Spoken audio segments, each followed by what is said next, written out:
Hay algo que nadie te dice cuando empiezas a trabajar sola.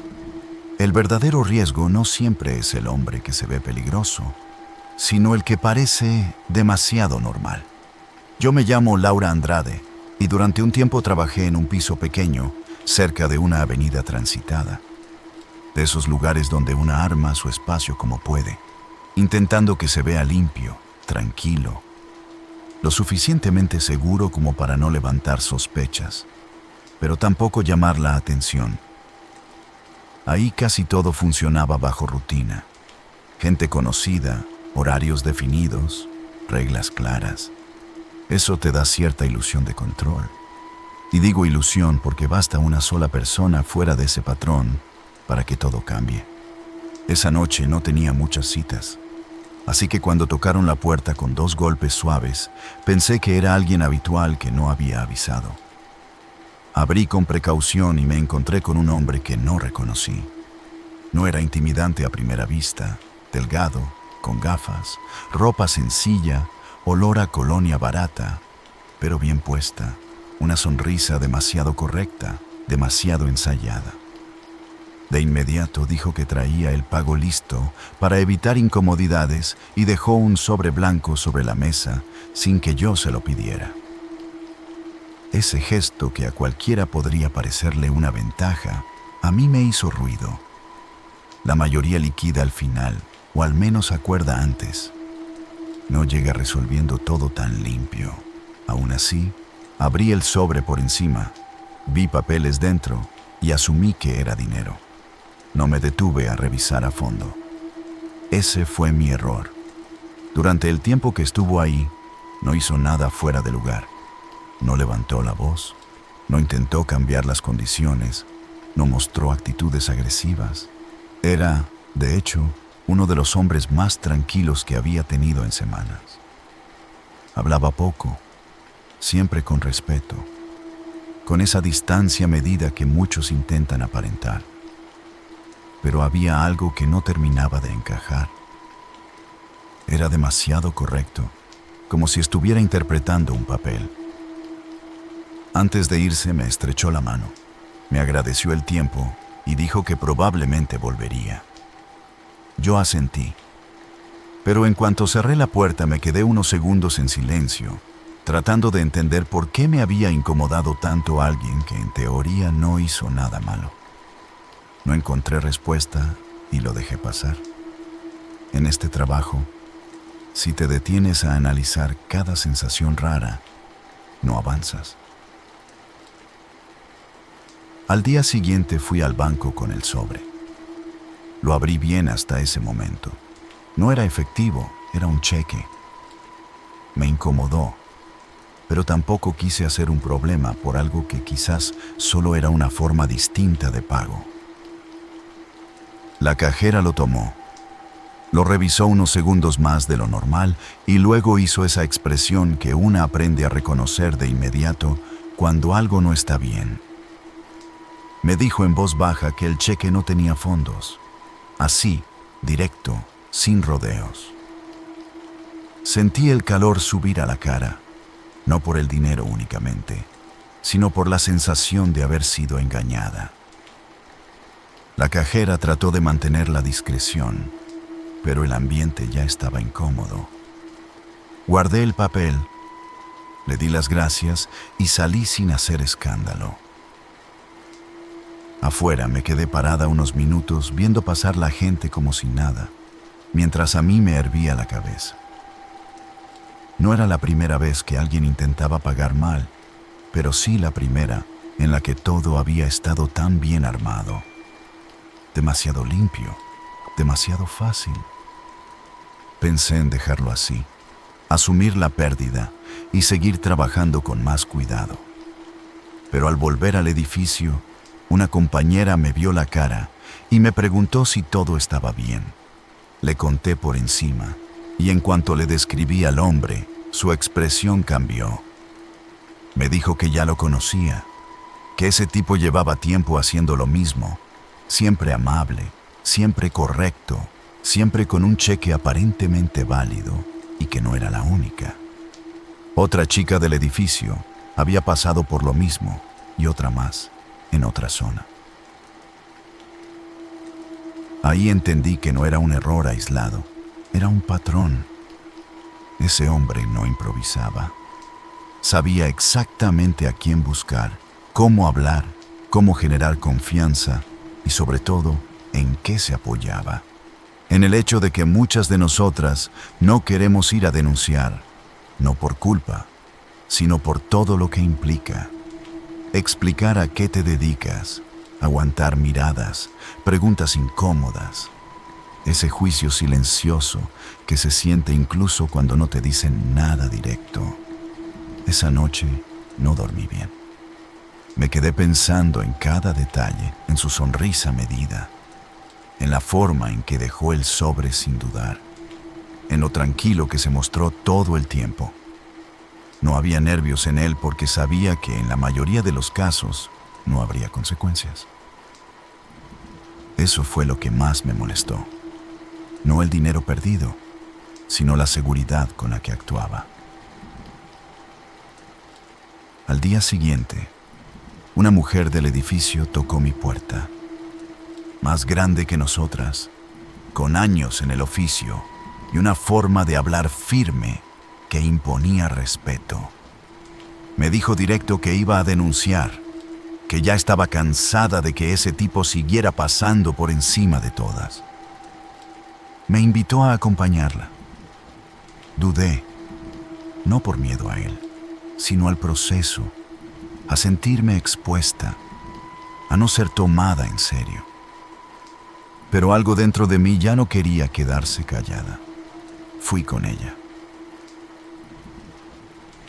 Entrar a la comisaría fue más difícil de lo que esperaba. No por lo que pasó ahí dentro, sino por lo que una se imagina antes de entrar. Esa sensación de estar cruzando una línea que muchas prefieren evitar. Pero el agente que nos atendió fue profesional. Escuchó sin interrumpir, tomó notas, pidió datos claros, no hizo preguntas fuera de lugar. Esa actitud nos dio confianza. Cuando mencionamos que no éramos las únicas, levantó la mirada y nos pidió que reuniéramos a más afectadas. Al día siguiente, regresamos 4, todas con la misma historia, mismo perfil de hombre, mismo comportamiento, mismo tipo de cheque. Ya no era un caso aislado, era una estafa repetida. Con eso la cosa cambió. Empezaron a buscarlo de forma más formal. No pasó mucho tiempo antes de que lo localizaran. Cuando lo detuvieron, llevaba más cheques encima, algunos incluso ya preparados con nombres distintos. Intentó justificarse, decir que eran errores, malos entendidos, problemas bancarios. Pero cuando varias versiones coinciden, la historia se cae sola. El juez ordenó que respondiera por lo que debía y quedó registrado por fraude. No fue una escena de película. No hubo aplausos ni cierre perfecto, solo una sensación de que al menos esta vez no se salió con la suya. Después de eso cambié varias cosas. Dejé de aceptar pagos que no fueran inmediatos y verificables. Empecé a comunicarme más con otras chicas. Armamos un grupo para avisarnos de hombres sospechosos. No es una solución perfecta, pero reduce riesgos. Porque si algo aprendí de esa experiencia, es que el peligro no siempre grita. A veces llega con educación, con modales, con una sonrisa tranquila y un sobre bien presentado. Hace poco, semanas después de todo, estaba en una cafetería cercana cuando vi a un hombre sentado al fondo, delgado, con gafas, hablando por teléfono en voz baja. No estoy segura de que fuera él. No lo puedo afirmar, pero la forma en que acomodó un sobre en la mesa, la manera en que miraba a la gente sin parecer hacerlo, me hizo sentir ese mismo nudo en el estómago. No me acerqué, no hice nada. Solo terminé mi café y me fui. Porque a veces no necesitas confirmar para saber que algo no está bien. Y eso es lo que más me dejó esta historia. No el dinero perdido, ni la denuncia, ni el juicio, Lo que me quedó fue entender que hay personas que construyen su forma de dañar desde la calma, desde la educación, desde lo que parece inofensivo, y que si no hablas, si no compartes lo que te pasó, ese tipo de gente sigue moviéndose igual, tocando otras puertas, sonriendo de la misma forma, confiando en que nadie va a decir nada. Por eso ahora, cada vez que alguien nuevo llega demasiado perfecto, no pienso en lo que podría ganar. Pienso en todo lo que podría perder si me equivoco otra vez.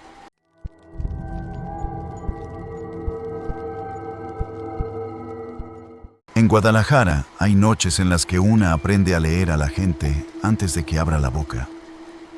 No porque una quiera, sino porque en este trabajo te va la calma en eso.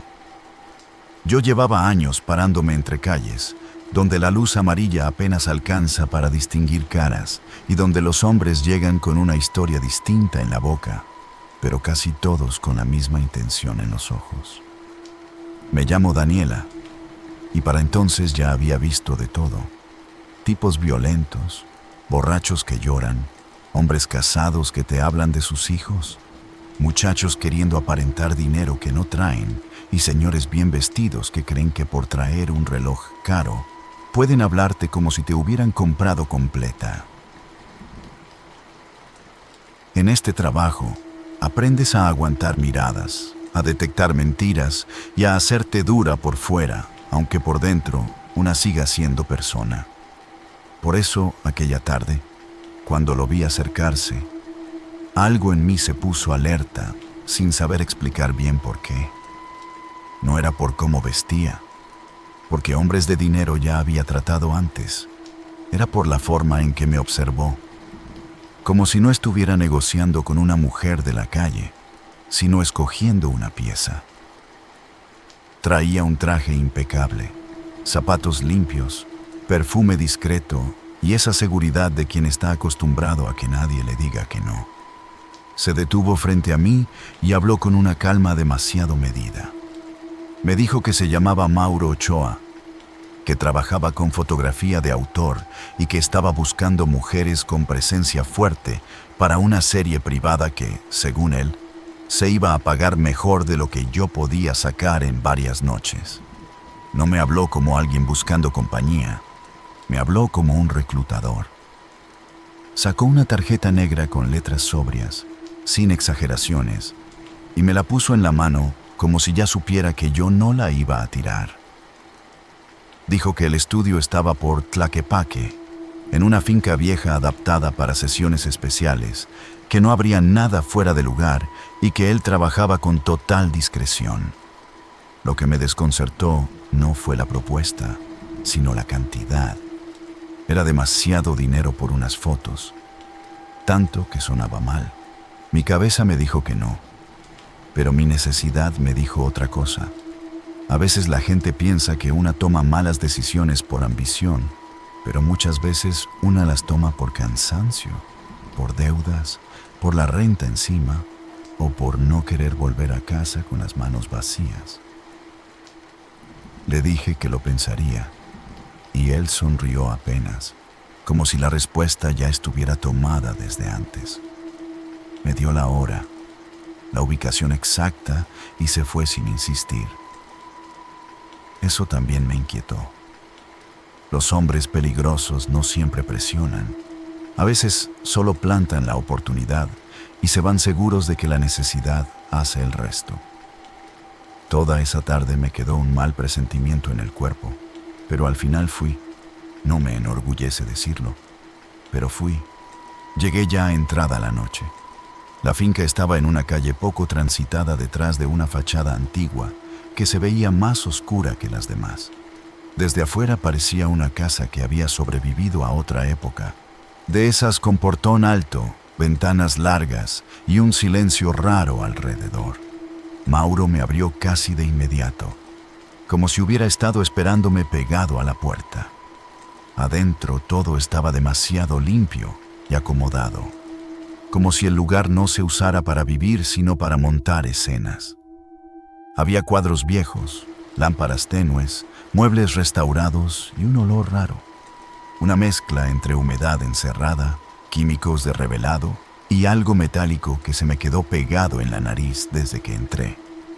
Intenté convencerme de que era un estudio extraño y nada más.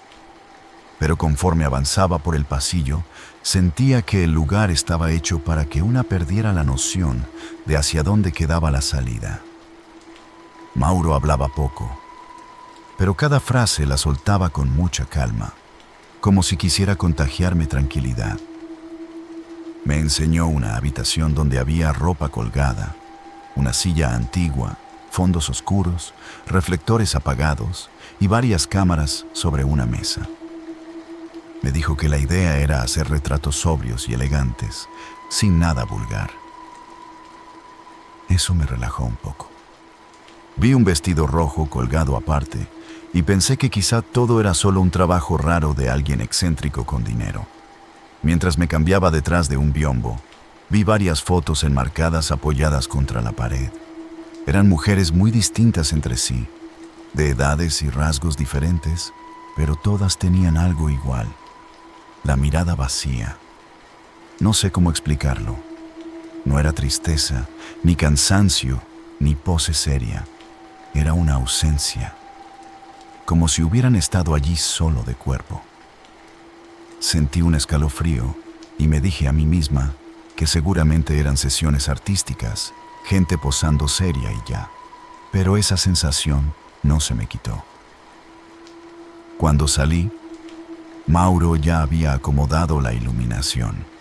Empezó a tomar fotos con mucha paciencia, corrigiendo la postura, la inclinación del rostro, las manos y los hombros. Al principio todo parecía normal, aunque él cada vez hablaba menos y me miraba más fijo. Después empezó a hacer preguntas que no tenían nada que ver con una sesión. Me preguntó si vivía sola, si tenía familia en la ciudad, si alguien sabía exactamente dónde estaba esa noche, si acostumbraba a cambiar de zona, o si alguna vez me había ido con hombres fuera del centro. Yo fingí no darle importancia, pero por dentro me puse helada. Contesté lo mínimo. Entonces noté otra cosa: una pequeña luz roja encendida en una esquina del cuarto, luego otra y luego otra más. No era una sola cámara, había varias grabando. Le pregunté por qué tenía tantas y me respondió sonriendo que registraba todo el proceso creativo y que sus invitadas sabían eso. Esa palabra me brincó feo. Empecé a sentirme observada de una forma distinta, no profesional ni artística, sino calculada. Él siguió tomando fotos y hablándome con una voz baja, casi suave, pero ya no me daba indicaciones de pose. Me decía cosas como que yo tenía un rostro muy útil, que la cámara me obedecía y que mi tipo de presencia era difícil de encontrar en mujeres que no tuvieran miedo.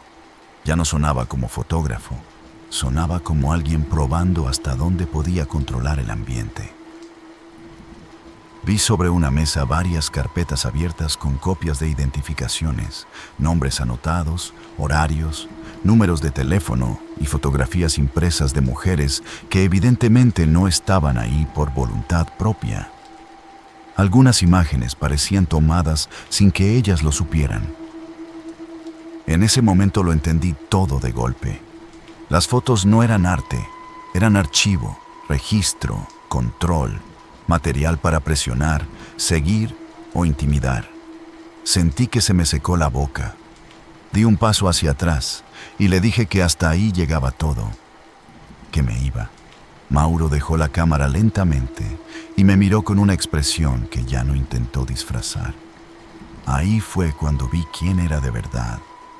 Me dijo que me calmara, que no me convenía hacer un problema y que nadie iba a creerme si salía contando cosas raras sobre una supuesta sesión en una finca privada. Me dijo mi nombre completo, no Daniela, sino el de mis papeles. Me dijo la calle donde rentaba y el negocio donde trabajaba mi hermana.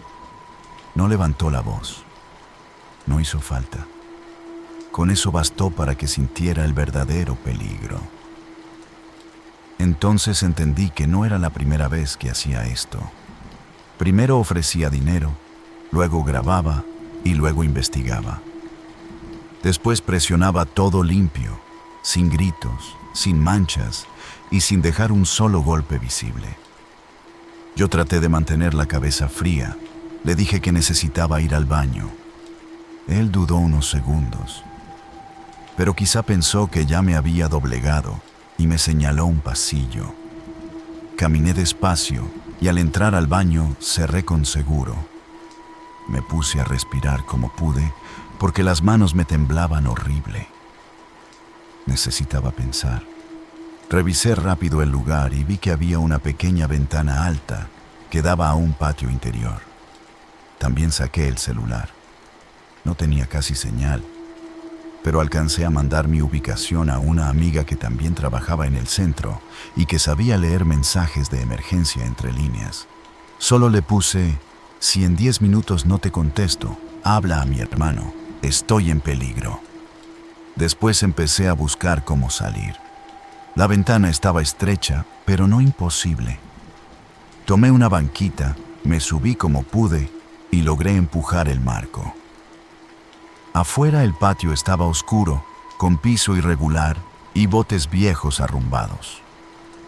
Escuché a Mauro tocar la puerta con calma, preguntando si estaba bien.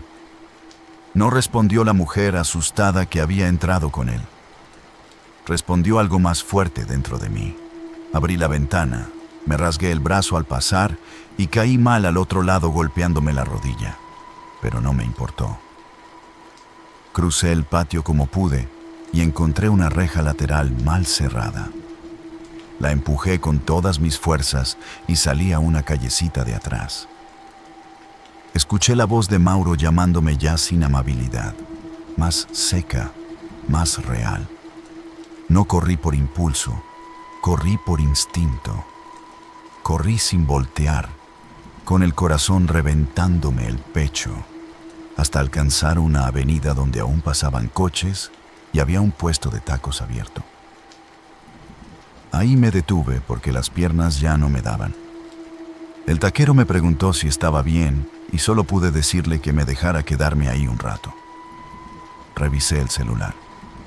Mi amiga ya había contestado, también mi hermano. En menos de 20 minutos llegaron por mí. Esa noche no fui a denunciar. No porque no quisiera, sino porque estaba en shock y además ya sabía lo difícil que era explicar ciertas cosas sin sentirte observada como culpable. Pero al día siguiente, cuando me calmé un poco, empecé a moverme. Le conté todo a otras mujeres de la zona. Una me dijo que ese hombre no se llamaba Mauro. Otra reconoció la tarjeta aunque con otro nombre impreso, y otra más me dijo que a una muchacha la habían citado por ese rumbo, y después dejó de pararse varias semanas. Y cuando volvió estaba distinta, callada y con miedo de todo. Poco a poco se empezó a armar un rompecabezas horrible. No era un improvisado, era un hombre con método. Se acercaba a mujeres que sabía que difícilmente iban a denunciar. Les vendía la idea de un trabajo fino, las grababa, les sacaba datos, las intimidaba y luego usaba ese material para seguir presionando. Algunas accedían por miedo, otras desaparecían de la zona y otras simplemente se iban sin decir nada. Con ayuda de una señora que tenía un local cerca de donde yo me paraba y que conocía medio barrio, conseguimos el nombre real de la finca y del supuesto arrendador.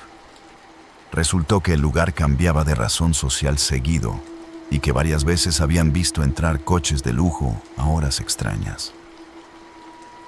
Al final sí fuimos a denunciar, pero no como una sola voz. Fuimos varias. No contamos historias adornadas ni cosas difíciles de creer.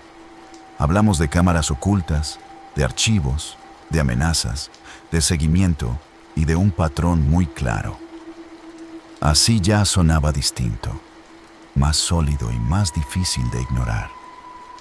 No sé hasta dónde avanzó realmente ese caso, porque en este país muchas cosas se enfrían cuando topan con gente conectada. Pero sí sé una cosa. La finca cerró y el hombre dejó de aparecer por las zonas donde antes merodeaba. Meses después, una noche, yo iba saliendo de una tienda por el rumbo del Parián cuando vi estacionado al otro lado de la calle un coche muy parecido al suyo, negro, limpio y discreto. No alcancé a ver la placa ni quise acercarme. Solo vi que alguien estaba sentado al volante, observando hacia la banqueta donde yo estaba. No distinguí bien el rostro por el polarizado, pero esa sensación me regresó al cuerpo entera, como si el miedo guardara memoria propia. Seguí caminando sin correr, sin dar espectáculo, hasta meterme a un lugar con gente. Esa noche entendí algo que nadie te dice cuando sobrevives a un hombre así. Una no vuelve a sentirse del todo a salvo, solo aprende a detectar más rápido el peligro. Desde entonces cambié rutinas, dejé ciertas zonas, avisé siempre dónde estaba y aprendí a no ir sola a ningún sitio por más dinero que prometan. Porque hay hombres que no llegan buscando compañía ni un momento de control. Hay hombres que salen a cazar mujeres que creen que nadie va a defender. Y el verdadero horror no fue aquella finca, ni las cámaras, ni las amenazas dichas en voz baja. El verdadero horror fue descubrir lo fácil que le resultaba acercarse, sonreír, ofrecer dinero y elegir a la siguiente como si no estuviera haciendo nada malo.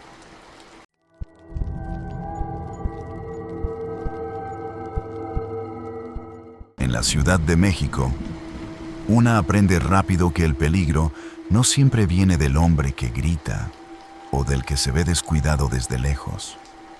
A veces viene del que huele bien, del que habla despacio, del que paga por adelantado y te hace sentir que todo está bajo control.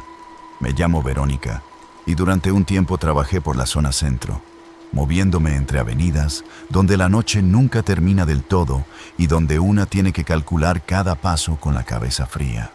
En este oficio hay riesgos que ya conoces, tipos agresivos, borrachos, hombres que quieren pasarse de listos, pero también están los otros, los que se presentan con educación excesiva y una calma que en vez de tranquilizarte, te pone más nerviosa. Esa noche yo estaba cansada, más de lo normal. Llevaba varios días arrastrando deudas con la renta encima, una enfermedad de mi mamá que me estaba comiendo el dinero, y esa desesperación silenciosa que te hace aceptar cosas que en otro momento pensarías mejor. Por eso, cuando ese coche negro se detuvo frente a mí, no lo vi solo como un riesgo, lo vi también como una oportunidad. Ahí fue donde empecé a perder. El auto era impecable, de esos que no suelen pararse en ciertas zonas si no buscan algo muy específico. El conductor no bajó de inmediato. Primero me observó unos segundos a través del cristal, como evaluando si yo era la persona correcta. Luego abrió la puerta y salió con una tranquilidad muy medida. Vestía bien, sin exagerar, reloj caro, zapatos limpios, ropa discreta, modales de alguien acostumbrado a moverse en lugares donde casi nadie levanta la voz. Me preguntó mi nombre, como si ya lo supiera, y cuando le respondí me dijo que estaba buscando a alguien como yo para un encuentro privado en una casa fuera de la ciudad, una sola noche, con reglas claras y una paga que me hizo quedarme callada unos segundos. No me ofreció un sobre teatral, ni quiso impresionar demasiado. Justo eso me hizo confiar un poco más. Hablaba como quien cierra acuerdos, no como quien improvisa. Me explicó que se trataba de acompañar una reunión pequeña, algo reservado, sin escándalos, sin problemas. Todo sonaba demasiado limpio, y aún así acepté.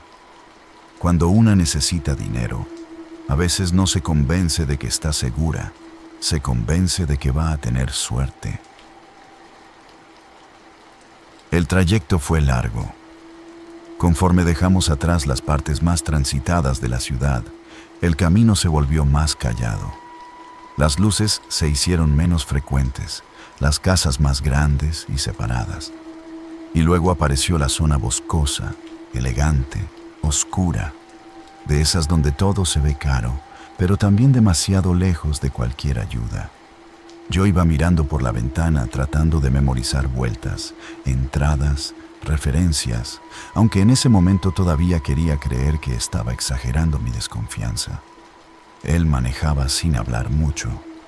A ratos hacía comentarios neutros, preguntándome si estaba cómoda, si quería agua, si el aire estaba bien. Todo correcto, demasiado correcto. Cuando llegamos, la casa era enorme. No parecía una mansión de revista, sino una de esas propiedades viejas modernizadas con dinero, donde todo está pulcro pero frío.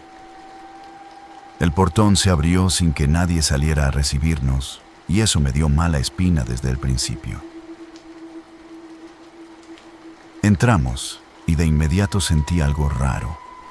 No fue un susto instantáneo, ni una escena de película. Fue esa sensación de que el silencio del lugar era artificial, como si la casa estuviera aislada a propósito para que nada de afuera entrara y nada de adentro saliera. Había jardín, luces cálidas, muebles finos, una mesa puesta con demasiado detalle, cuadros discretos, aroma a madera pulida y una limpieza tan impecable que se sentía impersonal. No había empleados, ni música de fondo, ni ruido de cocina, ni señales de una reunión privada. Solo nosotros dos y esa casa enorme, tragándose cada sonido. Él me ofreció una cena ligera. Yo ya quería irme, pero al mismo tiempo me repetía que quizá de verdad se trataba de un hombre raro, obsesivo con la privacidad, nada más. Me senté frente a él y traté de mantenerme alerta. Fue entonces cuando noté algo que me cambió el ánimo por completo. Pequeñas cámaras empotradas en esquinas estratégicas, casi invisibles si no te fijabas bien. Una sobre una viga, otra en el pasillo, otra cerca del comedor. Le pregunté para qué eran y me contestó que por seguridad, con una sonrisa mínima. La forma en que lo dijo no me gustó nada. Era una respuesta lista, como ya ensayada. Después de cenar, me pidió que lo acompañara a una habitación más privada para la segunda parte del encuentro. Ya no sonaba a invitación, sonaba a procedimiento. Le pregunté directamente de qué se trataba ese supuesto trabajo y me dijo que yo debía relajarme, que la noche apenas empezaba y que había ciertas dinámicas que requerían confianza. No me gustó. Le dije que antes quería usar el baño. Me indicó un pasillo largo. Caminé despacio, sintiendo esa presión en el pecho que una siente cuando sabe que todavía tiene oportunidad de irse, pero esa oportunidad se está cerrando. El baño era amplio, impecable y sin ventanas. Me miré al espejo y me dije en voz baja que saliendo de ahí me largaba. Me eché agua en la cara. Lo siguiente que recuerdo es extraño porque no fue como perder el conocimiento de golpe en una escena dramática. Fue más bien una desorientación repentina, una sensación de mareo muy fuerte, como si algo en el aire me hubiera caído encima de pronto. El cuerpo me pesó, la cabeza me zumbó y luego todo se volvió confuso. Cuando abrí los ojos, ya no estaba en el baño. Estaba en otra habitación y ahí sí se me hundió el mundo. Las paredes eran lisas, altas, sin ventanas visibles, sin decoraciones, sin referencias. El lugar no parecía parte de la casa elegante de arriba, sino un espacio construido para otra cosa. Había una luz blanca que se encendía y apagaba con intervalos irregulares. No era oscuridad total ni claridad estable. Era lo suficiente para que el cuerpo nunca se acomodara. Al principio intenté orientarme, encontrar una puerta clara, algún punto fijo, pero el cuarto estaba diseñado para eso, precisamente, para que perdieras noción del tiempo, del espacio y hasta de tu propio ritmo. Empecé a tocar las paredes buscando alguna unión, alguna chapa, cualquier cosa útil. Nada. Entonces se encendió una pantalla empotrada en una parte del muro y apareció él sentado, tranquilo, como si estuviera iniciando una videollamada de trabajo. Me habló con esa misma voz educada de siempre, pero ahora ya sin disfraz. Dijo que estaba en una fase de observación, que necesitaba que yo cooperara, que la resistencia solo prolongaba los procesos y que si seguía instrucciones, todo sería más sencillo. No gritó, no amenazó de forma abierta, no le hizo falta. Lo más inquietante era justamente eso. Hablaba como si yo fuera material de estudio, no una persona retenida contra su voluntad. Le grité que me sacara, que eso era un delito, que me estaba oyendo perfectamente y que yo sabía dónde estaba. Mentí en eso último. Él sonrió apenas. Luego la pantalla se apagó y comenzó el verdadero desgaste. No sé cuánto tiempo pasó, horas seguro, tal vez más. La luz cambiaba de intensidad, a veces parpadeaba, a veces quedaba fija demasiado tiempo. En otros momentos se colaban sonidos breves por bocinas escondidas, tonos agudos, vibraciones graves, fragmentos de voz, pasos falsos, puertas que parecían abrirse y no se abrían. No era maltrato como la gente suele imaginarlo. Era algo más limpio y calculado. Alterar el entorno hasta que la mente empezara a romperse sola. Al principio yo caminaba, gritaba, golpeaba las paredes, exigía que me sacara. Después empecé a reservar energía. Me senté en el suelo, respiré hondo y traté de no perder la cabeza. Para no desorientarme repetía mi nombre completo, la fecha, la zona donde me habían recogido, la ruta que medio recordaba, la cara del hombre, el color del coche, todo. Me lo repetía como una oración.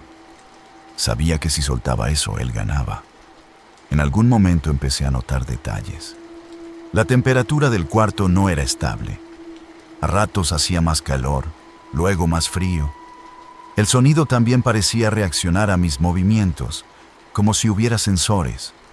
Y entonces, mientras recorría las paredes con la mano por simple necesidad de hacer algo, sentí una pequeña irregularidad. Me acerqué más. Eran marcas, muy leves, casi borradas.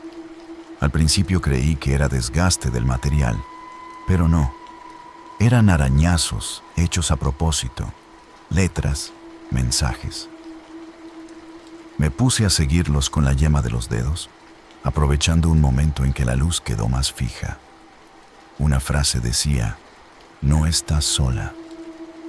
Otra más abajo, escrita con más esfuerzo, decía, "Busca detrás del reflejo".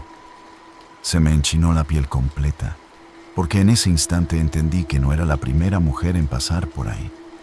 Alguien antes que yo había estado en ese mismo cuarto, había logrado dejar un rastro y probablemente no había salido en condiciones de contarlo. Me dio miedo, sí, pero también me devolvió claridad. Si alguien había alcanzado a dejar esa pista, entonces había una salida. Miré alrededor hasta centrarme en el único objeto que desentonaba con la sala. Un espejo grande de marco pesado, demasiado elegante para un cuarto tan funcional. Me acerqué y lo toqué. No estaba fijo del todo. Ahí empecé a empujar. Al principio no se movió nada. Volví a intentarlo con más fuerza, apoyando hombros, espalda, piernas. Sentía que me iba a desmayar del cansancio, pero de pronto escuché un clic seco. El espejo se deslizó unos centímetros. Detrás había un pasaje angosto, oscuro, casi de servicio. Me metí sin pensarlo. Era tan estrecho que tuve que avanzar agachada y luego prácticamente a gatas. El aire que venía de ahí era más frío, más real, más vivo que el del cuarto. Mientras avanzaba, la voz del hombre volvió a salir por bocinas ocultas, esta vez en el propio pasillo. Me pidió que regresara. Dijo que todavía no terminaba, que salir en ese estado era peor para mí, que nadie me iba a creer. Cada frase estaba hecha para sembrar duda, y en otro momento quizá lo habría logrado. Pero ya no. Ya sabía que todo su poder dependía de que una se desorientara y obedeciera. Seguí avanzando, guiándome por una débil corriente de aire y una línea de luz al fondo. Llegué a una trampilla, la empujé con la poca fuerza que me quedaba y salí al exterior. No a una zona segura ni a un jardín bonito. Salí a una parte trasera de la propiedad pegada al monte, donde la tierra estaba húmeda y el pasto alto. La noche me golpeó de frente con un aire helado que casi me hizo llorar de alivio. Escuché su voz otra vez, ya no por pantalla ni por bocinas del cuarto, sino a lo lejos, amplificada desde algún sistema exterior o quizá desde la misma casa. No lo vi, pero sabía que estaba cerca. Decía mi nombre con una calma insoportable, como si todavía creyera que podía hacerme volver. Empecé a correr, no como en las películas. Corrí mal, tropezando, con las piernas entumidas, la ropa sucia, la cabeza zumbando y el cuerpo débil, pero corrí. Lo único que me guiaba era el ruido lejano de una carretera. Entre ramas, tierra y oscuridad, me fui orientando hacia ese sonido hasta que vi luces de autos pasar a lo lejos. Salí del monte casi arrastrándome y me planté en medio del asfalto cuando vi venir un coche. El conductor frenó de golpe asustado. No tuve ni que actuar. Solo me vio la cara y supo que algo estaba muy mal. Le pedí ayuda. Le pedí que no me dejara ahí, que me sacara de esa zona. Ya. Él dudó apenas un segundo y me abrió la puerta. Cuando arrancó, volteé hacia atrás y alcancé a ver una silueta detenida a varios metros en la orilla de la oscuridad. No corrió detrás. No hizo escándalo. Se quedó quieto, como si ya supiera que el daño importante no estaba en retenerte para siempre, sino en lo que podía hacer antes de soltarte. Ya en la ciudad fui a denunciar. Conté lo que pude. Di descripción, trayecto aproximado, detalles de la casa, del hombre, de la habitación, de las cámaras, del pasillo. Me escucharon, sí, pero con esa mezcla de protocolo y distancia que una reconoce enseguida. Cuando revisaron la zona no encontraron lo que yo describía, o no lo encontraron o no quisieron encontrarlo. La propiedad estaba prácticamente vacía, sin señales claras del cuarto donde me tuvieron, lo bastante limpia para sembrar dudas y lo bastante intacta para que pareciera que yo estaba exagerando. Salí de ahí con una impotencia horrible, pero no me quedé quieta. Empecé a preguntar entre compañeras, a mover la historia con cuidado, sin adornarla, sin volverla un cuento raro que nadie creyera. Y poco a poco aparecieron cosas. Una chica dijo que a una conocida le habían ofrecido algo muy parecido en una zona de Polanco. Otra recordó una casa cerca del bosque y un hombre educado que quería acompañantes discretas para eventos privados. Otra más contó que una mujer regresó de una salida así, completamente desorientada, diciendo que había pasado horas encerrada sin saber dónde estaba. No todas querían hablar. No todas podían probar nada, pero el patrón estaba ahí. El mismo tipo de hombre, el mismo perfil, la misma oferta demasiado buena, el mismo aislamiento. Lo peor no era imaginar lo que hacía. Lo peor era entender que había perfeccionado una forma de quebrar mujeres sin dejar rastros fáciles de mostrar. Con el tiempo dejé de moverme sola. Empecé a compartir ubicaciones. Rechacé cualquier salida a propiedad privada sin referencias reales y aprendí a desconfiar más de la calma que de los gritos. Hace poco, meses después, iba caminando por una calle concurrida cuando vi una camioneta negra avanzando despacio junto a la banqueta. No sé si era él. No vi bien al conductor, pero la velocidad, el color, la forma en que el vehículo pareció acompañarme unos metros antes de seguir de largo, bastaron para que el cuerpo me respondiera solo. Entré a una farmacia y me quedé ahí hasta que se me bajó el temblor de las manos. Desde entonces me quedó claro algo que antes no entendía del todo. Hay hombres que no buscan compañía, ni un rato de poder. Buscan experimentar hasta dónde pueden doblarte sin tocarte demasiado. Cuánto pueden aislarte, observarte, alterar tu cabeza y luego desaparecer todo como si nunca hubieras existido.